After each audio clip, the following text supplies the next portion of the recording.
be alerted to that way. So, on to the interview with Jan Hill. So warm welcome to you, Jan. You're going to talk to us today about your new book, Brain Savvy HR, a Neuroscience Evidence Base, but really sort of why HR needs to be brain savvy. She's published this book not long ago, on the 23rd of May. Now, I didn't know anything about neuroscience before I met Jan, and I'm almost halfway through a book, and it's actually blowing my mind. It's really well written, very practical, very easy to understand, which is the key bonus for myself.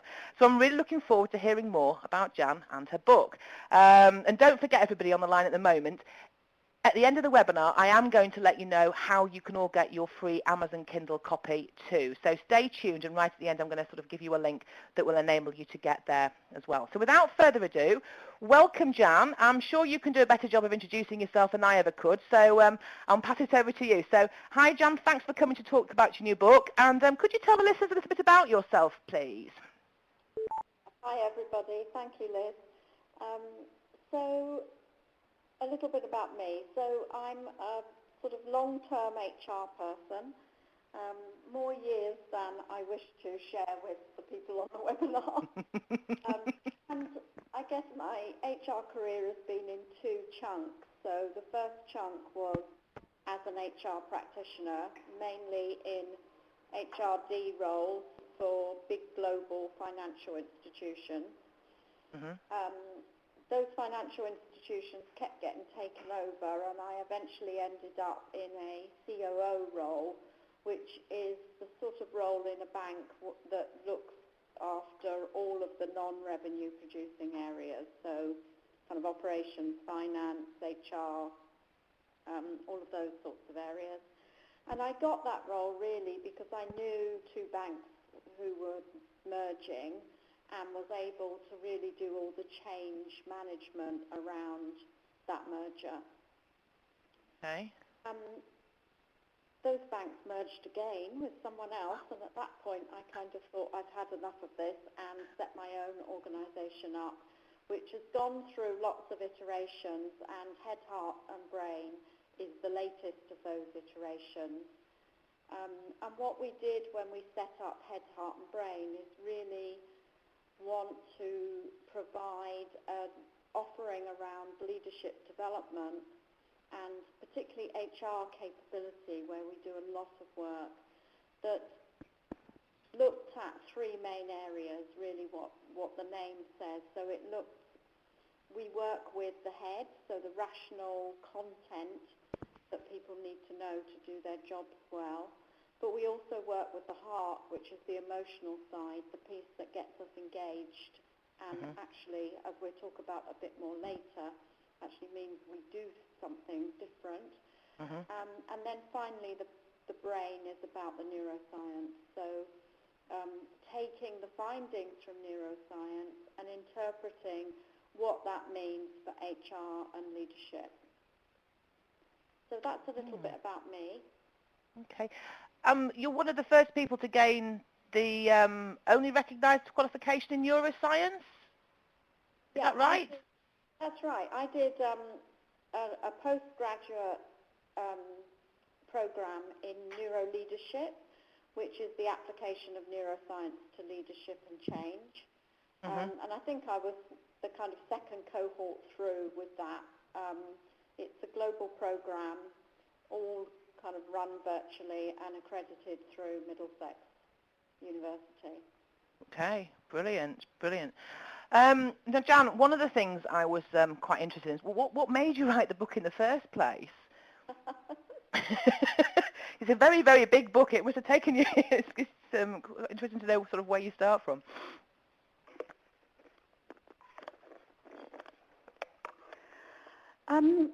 So I guess there were a couple of reasons that made me write the book. One was we'd been getting amazing results working with clients using neuroscience, particularly in change and in capability development. So really helping people to understand how they change behavior and how they were more effective in their jobs. So that was one reason we wanted to share some of our experience with HR colleagues. The other reason was we kept getting our clients saying to us, why do I need to know about neuroscience? Kind of, I keep hearing about neuroscience, but what does it mean for me as an HR practitioner?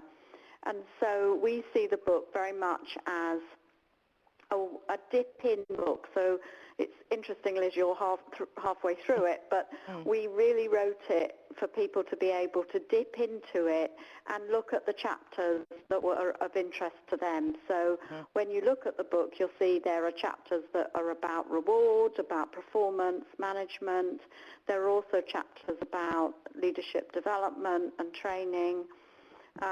So it kind of covers all of the specialisms of HR, as well as a big section on how HR practitioners can apply some of the thinking in neuroscience to their own work so that they're more effective.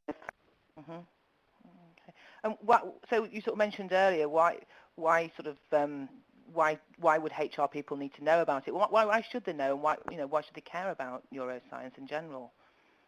Well, I think at a high level, what neuroscience is doing is verifying some of the kind of principles and theories that in HR we use around people development and change, and that's why we called the book an evidence base. What's the evidence we share with the business about why some of our policies and practices will work?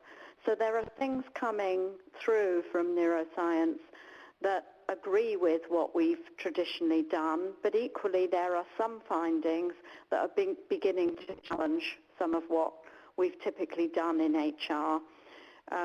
So I think that's one reason for HR people to want to know about neuroscience. It really gives them evidence, that back up their policies and practices. I think the other thing is, as HR practitioners, we're always really trying to provide a better service to the business, to provide a better way of making change happen, of developing people, of rewarding people, and so on. And I think the neuroscience gives us some really kind of interesting ideas that, again, in our experience, we find that business leaders really like the fact that there is this evidence base, there is this science behind it that kind of answers the question of why should I do these things, particularly around what has traditionally been called soft skills. So it gives you the answer why for persuading leaders to do some of the things that we kind of intuitively know work. Yes. When I was reading it, I do feel that you're talking so much sense in the book. And when you sort of look at it in isolation, you can really see how it would work. How you can adapt and change and put that into practice. It is on that basis. Brilliant. Isn't it not just another fad, though? Do you not think, Jan? There's a lot of these things that go on. Well, one of the things we did was for the book was some research around kind of where are the HR community in their thinking about neuroscience. And to be honest, there were a fair few skeptics in the research population. And I think that's, not surprising at this stage of events. It is still quite new. I think a lot of people are very curious about it, but we're in that stage of a change of ideas where, a few early adopters are beginning to use the neuroscience and beginning to get some really good results like we did. And in the book, actually, there are a number of case studies covering kind of the whole gambit of HR practice, really, that are case studies about where people are applying neuroscience and the sort of results they're getting or beginning to get. But the other thing is, it is quite different, and our brain likes to be predictable. It likes to be able to predict what's happening, and some of what the neuroscience is saying is challenging the way we think about things in HR, and that in its turn will mean that some people kind of react against that and move away from some of the ideas. What we saw in our research was, about 8 to 12% of people kind of say they know about neuroscience and they're doing something active with it in the business. Sometimes that's formally, so it's been, put into programs and policies, but quite often it's informal. It's informing the way that HR business partners, for example, talk to their business colleagues. So, I think to sum up, what we're seeing is this is very early days. A few early adopters are getting good results as people learn more about those results and learn more about the neuroscience, because it is, there's some technical things you need to kind of understand, even if, the way we hope we've discussed those in the book are quite accessible. Absolutely.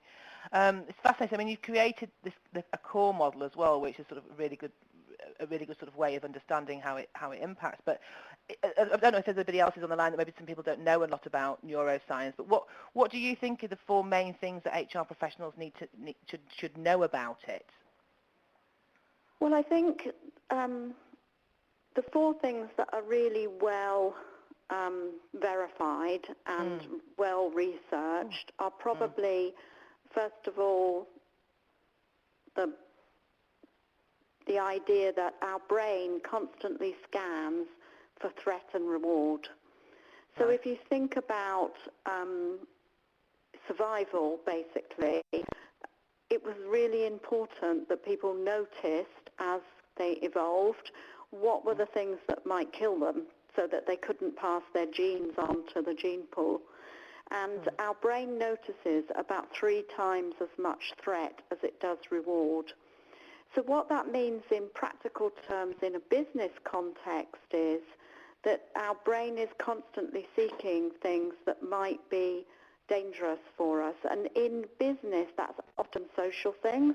So it's often people who are different to us will give us a sense of threat. And what I mean by a sense of threat is that you avoid that situation. You might avoid that person, for example. You might know that there's someone who, say, is on a project team with you, who's well connected and really understands kind of what's going to be helpful to get the project implemented, but you just tend to kind of avoid that person. You never get round to making a coffee date with them or hanging back after the project meeting and chatting to them. And what that probably is somehow that person triggers a sense of threat for you. Maybe they've embarrassed you at some time in the past, or maybe they even remind you of someone who you don't like. And that's your brain kind of sending you a signal that says, be careful, this could be dangerous, either fight this situation or avoid it, the fight or flight mechanism. And the thing is, those things happen in a nanosecond.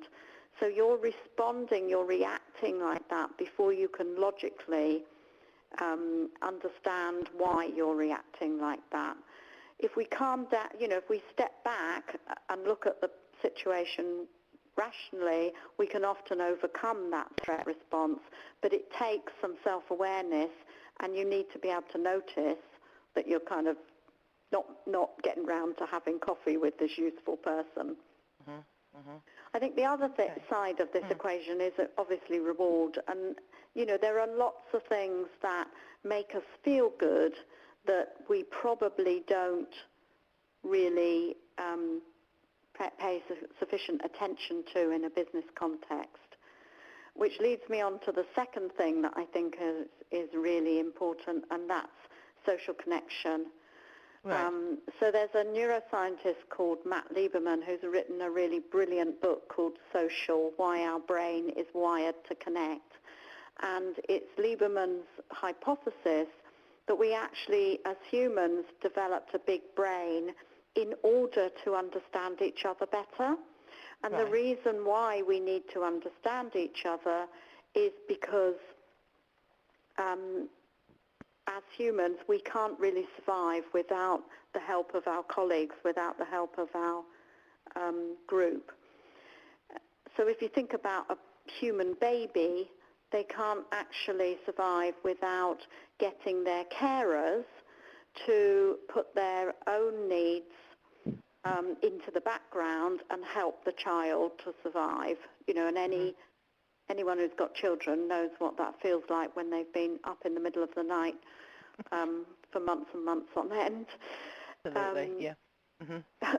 The other thing that we believe only humans can do is read each other's minds. So we have something called the mentalizing system, or the theory of mind, that enables that, which is a particular part of the brain that's completely different to sort of logical, rational reasoning. And that part of the brain allows us to be able to some extent, predict how other people are going to behave and to put ourselves in their shoes, if you like. And it's these social things that often create a sense of reward in business. So it's rewarding to work with other people. It's rewarding at a brain level to help other people, to be charitable. It's rewarding to teach other people things. And sometimes we kind of probably underemphasize some of that, I think, in some businesses. Mm-hmm. I'd agree with you there. Mm. The other key thing, Liz, I think, is that the brain has developed to push most of what we do down into the limbic brain area. So this is an older part of the brain, and it's where our habits reside. And the reason it does that is it's much more energy efficient to run things from this limbic area. And habits are energy efficient for the brain. So, you know, you automatically go to pick that biscuit up when you walk into a meeting. You don't really think through a logical process of saying, am I hungry? Do I want a biscuit? Is this biscuit going to be good for me? You just, you pick it up and you eat it before you've even really thought about what your motivation is. And that's habit. And another neuroscientist called Kevin Oshner believes that something like 70% of everything we do is habit. And that includes most of the way we do our job. So habits are really good because it means we don't have to constantly kind of think about what we do. We do it semi-automatically. The downside is when we want to change, particularly in business change, people have to create new habit, and that's not going to happen just by telling them to do it, because habits are driven out of this older limbic part of the brain. The kind of logical, rational part of the brain is needed to overcome those automatic behaviors. And that rational part of the brain gets tired very quickly. That's why we tend to kind of fall back on our good intentions, either, you know, when we've had a stressful day, at the end of the day, when we're very tired, those sorts of things. So there's a particular way in which, you know, I think the neuroscience can help guide us, particularly in kind of change and getting people to adopt new ways of working that overcome some of those habitual behaviours. Interesting. And is there another one? Is there a fourth one? There's a fourth one, and that's the role of emotions. Now, I think emotions have become a bit of a dirty word in business, and they're just coming out of that phase. And I think what the neuroscience is really showing us is, first of all, that everything we do, it has an emotional component, and certainly all our decision making has an emotional component. It would seem that, you know, people who have damage to the emotional centers of the brain, whilst they, you know, can function perfectly well to do analytical sort of, to have a conversation with you and things like that. When it comes to making a decision, if that part of the brain is damaged, they're really unable to make even the simplest of decisions. So, one man who had brain damage in this area, what the researchers found was, he couldn't make a simple decision like what restaurant to go and have lunch, what sandwich to buy, what was the date of his next medical appointment, because the emotional tag that went with those decisions was no longer there, was no longer being applied because of the brain damage. What this means in business is I think we need to do a lot more to help people understand the role of emotions and to use them in a helpful way rather than trying to pretend they don't matter. The other thing, though, where there's a lot of research been done, again by Kevin Oshner, is, traditionally in business we think of emotions as something we should suppress and hide. What he has found is that actually heightens the emotions in our body and in our brain, sending kind of stress chemicals around the body, and that's actually probably the worst thing you want to do. So some of the work we've been doing with leaders is helping them to have alternative ways of dealing with their emotions that are much more both effective and healthy. I've worked in a number of businesses where it's if you're emotional, then you're weak within that organisation, and it's interesting. That's quite an old way of sort of looking at it, isn't it? But it's very interesting. I think that's topic. right, and I think as people, one of the things for HR practitioners, I think, is if you understand some of the neuroscience, you can have a discussion with a manager or a leader about it, or even kind of it gives you a lot more awareness of what's going on yourself. Yes, and understand that. You've got emotionally, what's the terminology people use about sort of emotionally defunct? Do you know what I mean? They work without the intelligence. Yeah, exactly. Yeah, and it's that it's sort of. I know a lot of people like that. Actually, it could do with reading your book, Jan. How do we implement that then into HR? Then I wonder. I mean, what's insofar as sort of examples of sort of how that's sort of played out? Where would you take that? Well, let's take a couple of the examples. So you mentioned our core model, and what core is basically saying is what are the areas in which threat or reward is likely to be triggered? And what core stands for is certainty. So if, as we mentioned before, the brain likes to be able to predict what's going to happen, and when it can't predict, it feels a sense of threat. Right. And when there's a sense of threat, it will move away from it. So in a change situation, for example, if you're trying to introduce a new business model or new ways of working, that's going to kind of make that harder. And so the more you can help people to have a sense of certainty, to take some control over that change for themselves, the less resistance you're going to get. The O in core stands for options. So we know from the neuroscience that even having a sense of choice is rewarding. So saying to someone, we could do it this way or this way will probably get you further than just telling people one route to the change. Okay. The R is about reputation. So in change situations, our sense of where we are in the social hierarchy, which is a kind of map that we all hold in our head, whether that's in our work group or our family group, we kind of have an intuitive sense of who's more important than us and who are we more important than. The trouble is in change that sense gets disrupted because, what was important is less important. Jobs that were considered high in the hierarchy are being kind of changed or even eliminated. And again, if you can help people to have more of a sense of reward rather than a sense of threat around their sense of reputation, it can make the change easier. So things that you can do are training gives people a sense of reward, giving them a role in the change will give them a sense of reward, those sorts of things. And then finally, the E is for equity.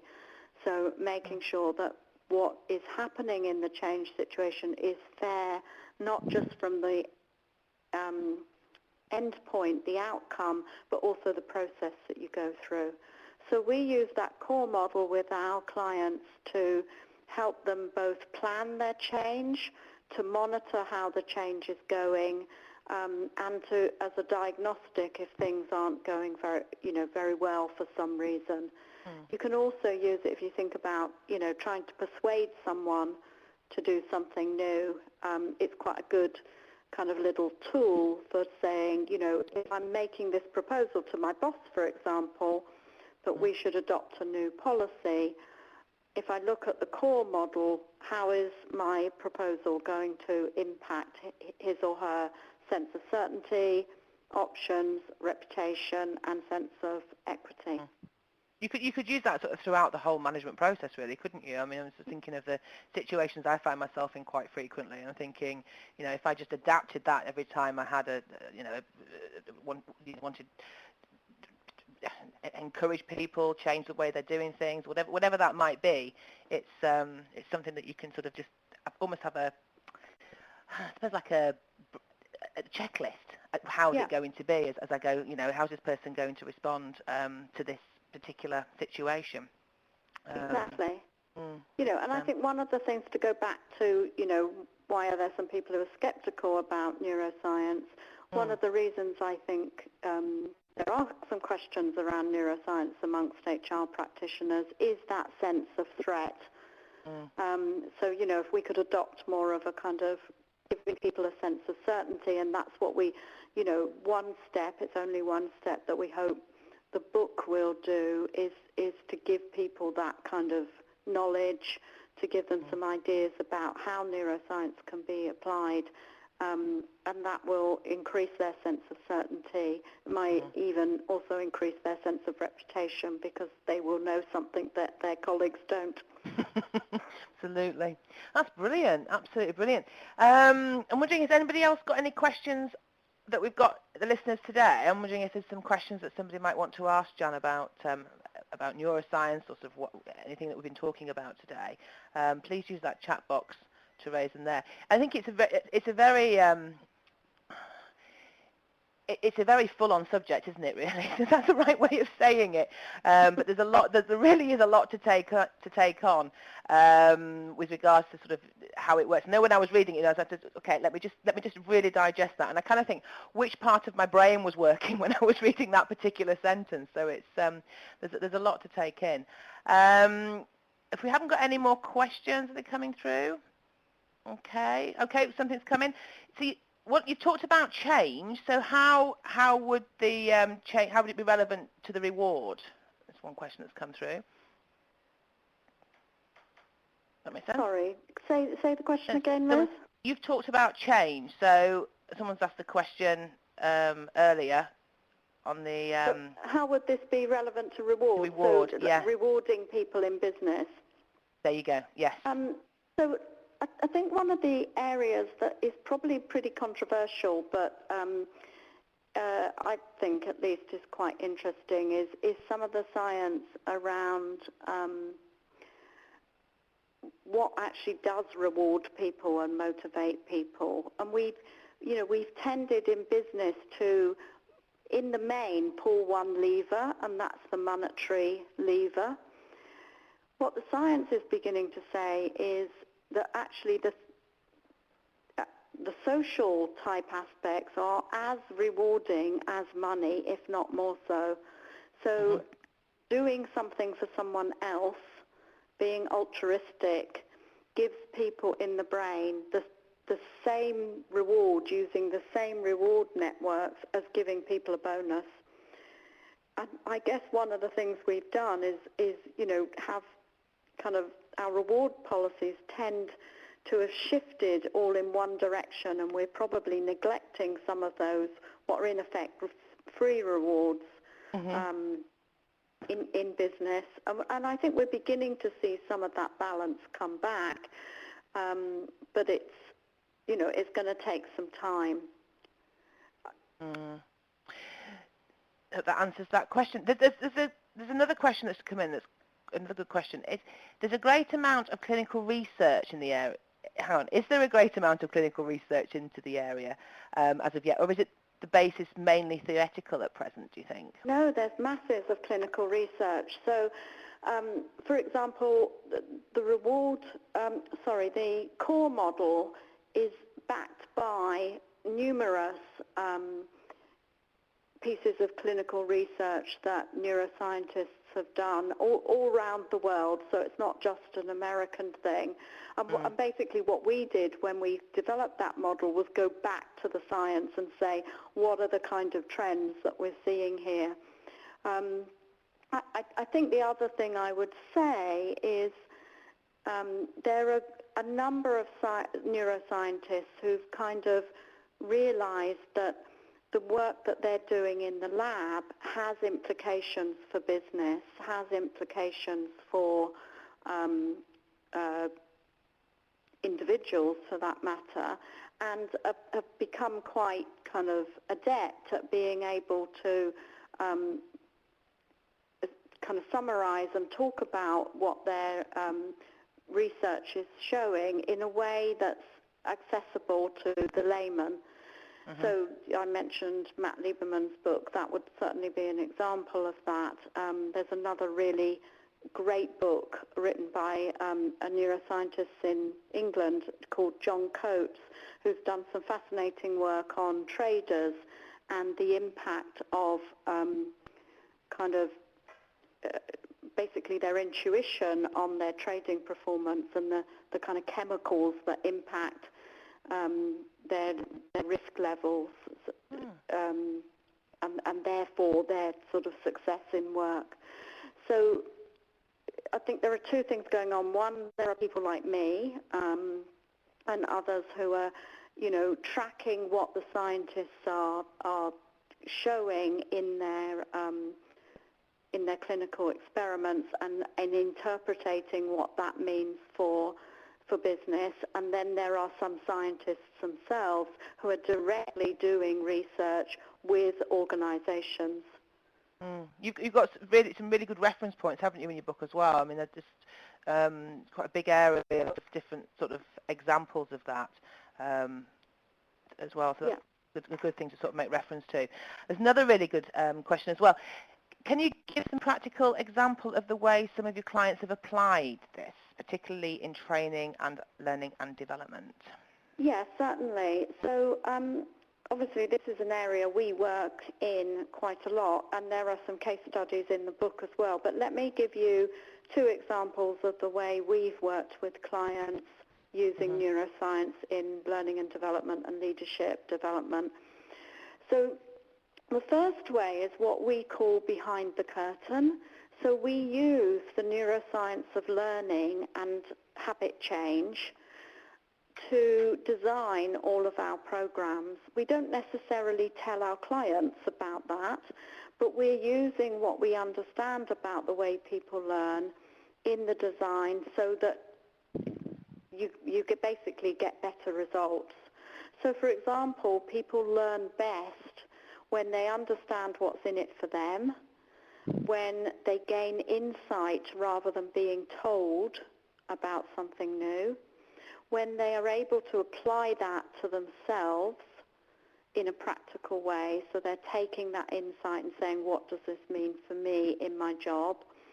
And then we use a model to help people change their behavioral habits. So, that's one way in which neuroscience is really beginning to inform the way in which people learn. And some of that, I think well-designed programs do already. What the neuroscience does is, again, tell you why it works.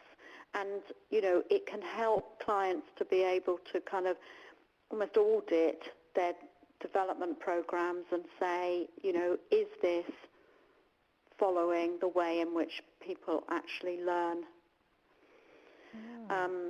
The other thing where we've and a number of examples in the book have used neuroscience is really to help people understand more about themselves and also more about their team and how they lead their team.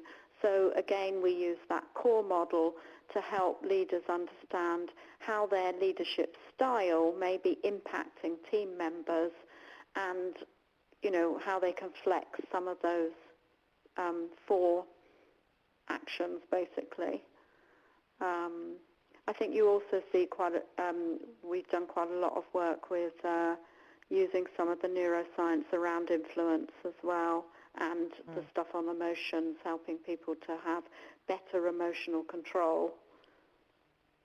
I've got someone you need to work on, Jan.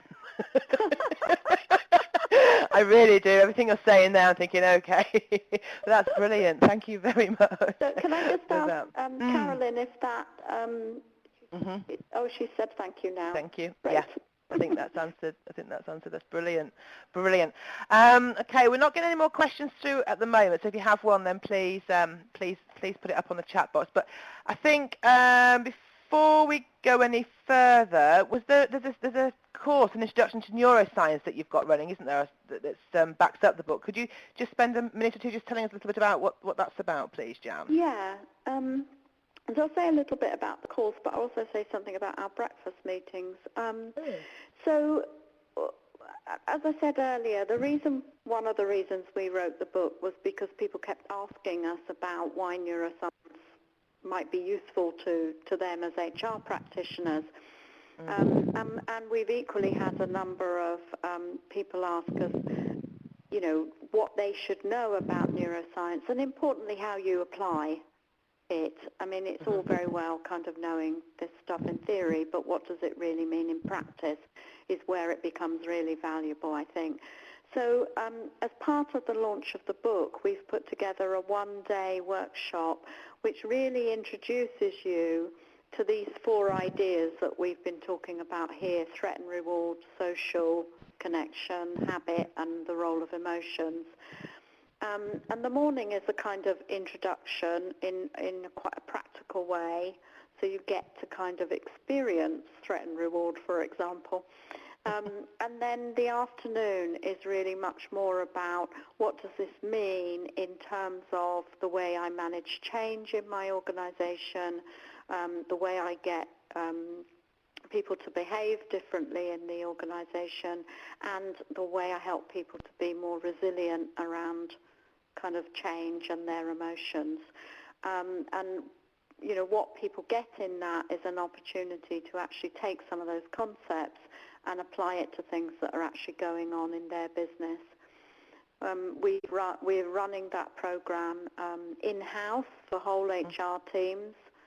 We just did a program last week that got really good feedback, and we're also offering it as an open program where you could kind of come along with colleagues from all sorts of different businesses. Okay. So that you can see more details of that on our website.